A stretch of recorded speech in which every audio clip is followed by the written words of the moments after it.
Maggie, congratulations. You are a three-time Olympian. This year, though, going to Paris. What are the emotions for you in qualifying for your third Olympic Games? Yeah, I mean there's so many different emotions that go into this, but I keep kind of going back to so much joy. I just have felt like this has been the most joyful season that I've had, and I just feel very, very thankful. Like I have said a couple of times, like I almost quit this sport a year ago, 2 years ago. I mean, so many times throughout my journey. And so just to see how God has unveiled this path for me, I just feel really grateful and excited to get to go one more time.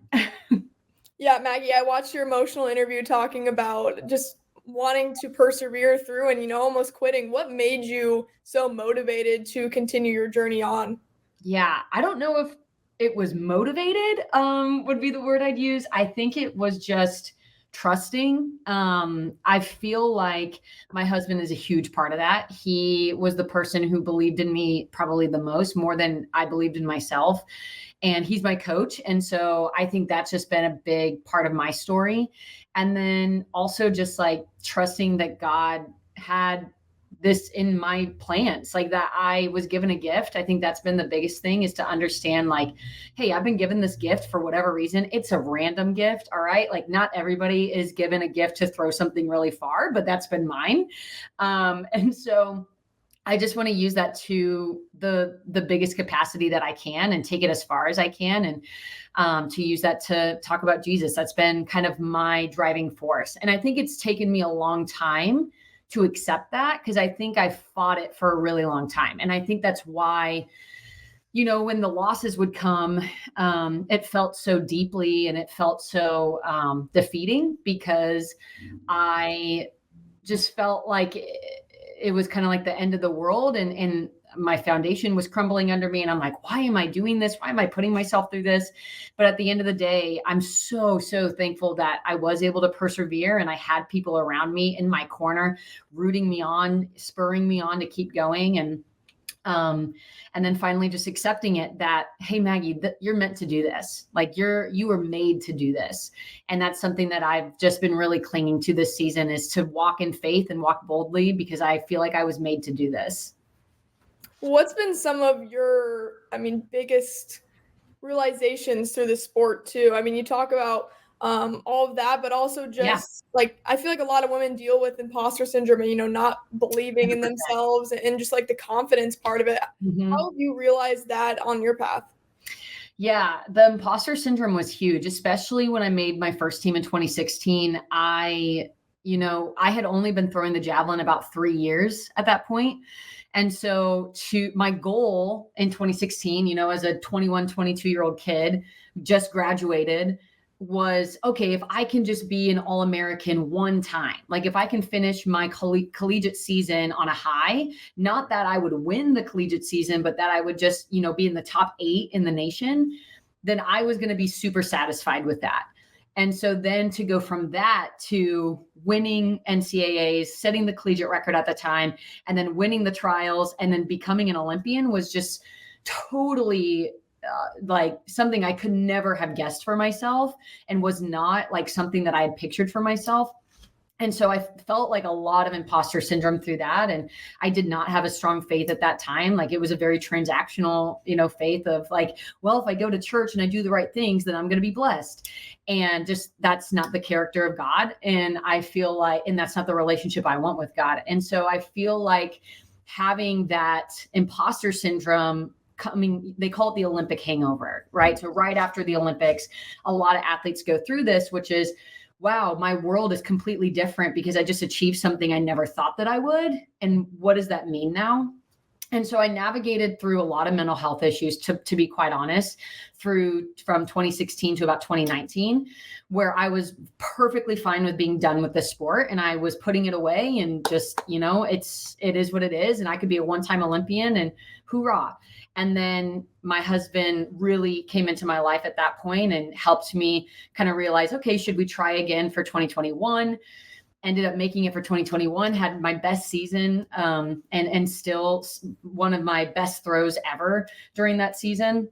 And so then to go from that to now in 2024, it's just been such a journey. It's been really hard because unfortunately sports are not linear. You're not going to get better every single year, and you're not going to have maybe the same results every single year. And you might show up to the same competition, seeing the same people, and then getting your butt beat, right? And having to take some licks. And I feel like that's kind of where I was kind of having this tumultuous year. I also had, I unfortunately worked with a coach that really destroyed my confidence for 2 years. And so now I have this team around me who's continually building me up and praying for me and continuing to keep me on the right path. And I think that's given me the trust and confidence in myself to say, hey, you belong here and you're supposed to be here, and take the seat at the table because you're meant to do something. I don't know what the result's going to be. I don't know what Paris is going to end up like, but I know that I'm going to do my best, and I'm going to walk boldly in that, knowing that I'm supposed to be here. And that has been such a journey to get to. And I'm grateful to be here because I finally feel excited about what I get to do. I also am curious just about the training component too, because obviously when you're in college, like you got a whole team around you, you have that camaraderie and everything like that. It's luxury in college, and the college kids don't get it. They don't know, but they're in luxury right now. Right. And then you go off to, continue your career, and that's totally different. You have to find, people that work with you well, and there's a lot of trial and error. Was that a big turning point for you from going from 100%. college to? Oh yeah, totally. Because at that point you're essentially creating your own team, right? Like I looked around and I was like, okay, well, who's going to coach me? Who's going to be my physio? Who's going to get me to these meets? How do I fund this? And you kind of got to put your big girl panties on and figure it out yourself and make your team. And so I feel like that's what I tried to do. I looked at and I read a lot of different books and listened to podcasts of like the greatest athletes, right? So your Tom Brady's, your LeBron James's. And I was like, okay, they have this team around them. There's an expert in this area. There's a nutritionist, there's a strength coach, there's a technical coach, there's a throwing coach, whatever it is. And so I looked around and I was like, well, how can I create that on like a super discounted budget? And so that's what I tried to do. And thankfully I have that team that's around me, and including, like you could see on this side, I guess, the Arbor Day Foundation. I get to work at the Arbor Day Foundation. They have been extremely supportive of what I get to do, but it's also how I fund what I'm doing. Right? Like I'm not paid to do this. Like I go to meets and possibly could win some money, but most of the time that's just enough to cover my expenses. And so thankfully I have this group around me who are experts in their field. So strength coaches, nutritionists, my coach, and that's what's allowed me to do what I get to do. And I'm thankful to have had that at Texas A&M as well. But when you get into the real world, you gotta create it yourself. Unfortunately, the US just doesn't have an infrastructure like Europe or other countries where they are supporting this kind of middle tier of athletes. I don't have a contract. I don't have a big shoe contract. And so your sprinters and maybe your jumpers, they do. And the US really supports them in that way. Throwers generally don't. We're kind of the forgotten group. And so I feel grateful to have a group around me for sure. I know. I think that's one thing people might not understand, right? If you're an Olympian, it doesn't mean all of a sudden you get all this money or a certain contract. And I thought it would, right? Like when I made my first team, I was like, oh my God, okay, let's just picture this, right? 13, 12-year-old Maggie sitting in front of the TV watching the Olympics. And you think as a kid, oh, if you're an Olympian, your life is made. You're on Wheaties boxes. You're getting sponsors with Gatorade. Like you have shoe deals. And it could not be more opposite than what that is. Could not be more opposite. And so it's obviously there's such a pride in representing my country, but the shine of the Olympics and what I thought it would be is just, it's different. It's different than what it is. And you have to find, ways to keep funding your goal, and you have to find ways to keep going. Did the Olympics happening in 2021 affect your training schedule as well for this game? Can you honestly, into that? In 2021 with COVID, honestly, it helped me because I was just coming back. So after I said I took off some time, in 2021 is 2019 to 2020 is when I was starting to come back to the sport. And so for me, I know it impacted a lot of other athletes, but for me, it benefited me because I was able to get an extra year of time of training. And in that time, I really dove into, hey, Maggie, what works for you? What do you want to create? What do you want to build? And I was basically able to build that infrastructure so that I could, be blessed with such a great season that season. What have been your biggest points of growth athletically too? I mean, you say it's not a linear path, right? But No. how have you found success? It's a great question. I would say collaboration is a big piece. So I look for coaches and people who are willing to collaborate with me and not say hey, this is the one and only way that you can do that. And I think, there's a time and place for you to always, to listen to your coach, right? When you're a high school kid, listen to your coaches. When you are in college, listen to your coaches. As you're developing in the sport, and as I've developed into this sport, there comes a level of oh, you do know what you're doing, and it is your body, and it is kind of you competing. So you should have more of a voice into that. And so I feel like I found my voice in the last couple of years. And I think that that's something that I've really grown into because I'm a coach's kid. I'm used to listening. I'm not, I'm coachable. I want to please. And I think that that's been a big growth point for me. And then the second one is just, humility. You're going to fail a lot in this sport. All right. My story is a fail of much more failure than it is success. And so I feel like the failures that come with that, learning how to deal with that and not letting it wreck me, and truly understanding that my identity is not in the sport or the number that comes up on the screen. But for me, what came from that failure in the humility in that is finding my faith and finding a true relationship with Jesus. And that for me, I mean, Javelin becoming the pathway for me to find a relationship with God, I would do this all over again because it brought me here and it brought me to this place where I've found my true identity. And that's something that can never get taken away from me. Would 12 or 13-year-old Maggie ever believe that she'd be an Olympian? No, not at all. 12 or 13-year-old Maggie wanted to be a college volleyball player. And then if I were to tell her, honey, you're only going to be 5'7", her dream would have been crushed. What's something you'd go back and tell your younger self? Oh boy. Enjoy the ride a little bit. I would say, yeah, don't forget to enjoy this game because I was so focused in on, making this team or doing this thing or being a state champion, even in the state of Nebraska, that, I look back and I'm like, gosh dang, Maggie, you should have enjoyed it a little bit more. And I did, to be fair. There were moments where I really did, but I was so hard on myself that I feel like I wish I could go back and be like, hey, enjoy this. You're not always going to have this time. So take it in, take a second to be present and enjoy this.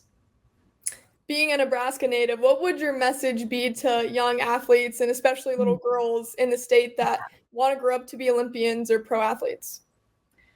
Oh man, there's so many things that I would tell them. I do like speaking engagements at schools, and it's some of my favorite parts that I get to do because I get to have these conversations. But I would say, all right, I'm gonna try to condense it. I would say, number one, be coachable, right? Listen to your coaches, be moldable, don't specialize. If a coach is saying, hey, you should try this, try it. Just try it. So I'd say that is number one. Number two, I'd say find your community. So find your friends, surround yourself with good people, because those are the people who, if you want to become an Olympian, you're going to need those people in your corner, right? You're going to need those people to pick you up when things don't go well, or if there's injury or, or when things are going well, just to keep spurring you on. So find your community and stick with them. And then the third one I would say is, you're going to have to learn resiliency, how to be resilient. So there's going to be failure. There's going to be hardship. And the more that you can push past that, the more that you can push past being uncomfortable and not quitting, you're going to see success, regardless if it's in the Olympics or if it's in drama or if it's in, whatever area of your life. That is going to serve you the rest of your life. If you can learn to be resilient, then you can do anything and you can be successful in every area of your life. So those would be my 3 things. Well, Maggie, wrapping things up, what's your schedule look like heading into Paris? When Oh you gosh. go, where are you working Yeah. on right now? So I'm working also at the Hurrdat Foundation, but then I also have a few competitions I'm going to try to do in Europe before Paris. I compete August 7th and 10th at the Olympics, but I want to see some international competition. I want to see the women that I get to compete against and feel that pressure a little bit. So God willing, everything goes well there and I can compete and kind of get some jitters out before we go to the big dance. And for people that don't know enough about javelin, what would you say to explain the sport to them? How would you describe it? Oh man. Like the legit, what it is. Yeah, what it is. Everything. Okay. So I would say most of the time when I'm like traveling through an airport, people see my javelins and they're like, oh, they're pole vault poles. No. If that were my pole vault poles, I would be a terrible pole vaulter, right? Like my javelin's like 7 feet tall or something like that. Okay, so the javelin is lighter than you think. It's 600 grams. It is about like 1.5 pounds. And the way that the javelin works is that you run almost like, think of like a long jump runway. And so you run down a runway like that. And instead of jumping into the sand, you're throwing a spear into a big grass area. And so the farthest throw wins. The way that the Finnish people explain the javelin is that the body is a human bow and the javelin is the arrow. So you're essentially creating as much tension in your body as you can so that you can sling the arrow as far as it can go. So that's how I would explain it. There you go. Crash course. Love it. Crash course. It's oversimplified, but as best as I could. I love it. Well, besides the actual competition, what are you looking forward to most in Paris? Oh, my family being there. It's the first time my family's ever gotten to see me internationally. They didn't get to come to Rio. They didn't get to come to Tokyo. And so the fact that I have friends and family who are going to come support me, like that means the world to me. And they continue to tell me, Maggie, we're not there so that you win a medal. We're there to support you. And that's something I have to continue to remember, is that no matter the outcome, they're there for me. And that really just does excite me. Also, just seeing my 75-year-old father, Danny Malone, who is a very Southern man, football coach in Paris, I am very excited to see how that goes. I don't know how he's going to do, but I'm excited to see what that is going to look like. I love it. Last one for me. Any goals or expectations for yourself, or do you just kind of push those out of your mind? I mean, the goal is always to get a medal, right? Like I want to compete. And I would say that my goal is just to go in and compete to what I can do. I can only control what I can do. I don't know what the other women can throw that day. If it's, if it's my story to get a medal, it will happen, but I can only control the effort and the process that I put into it. And so my goal is to go in and compete to the best of my abilities and let God come up with the results. So regardless of what happens, that's kind of what I'm going in with. Awesome, Maggie. Well, thank you so much for your time. And just know Nebraska is all proud of you. I'm sure you've gotten so many congratulations and texts and whatnot. But thank you so much for joining. Best of luck in August. Thank you so much.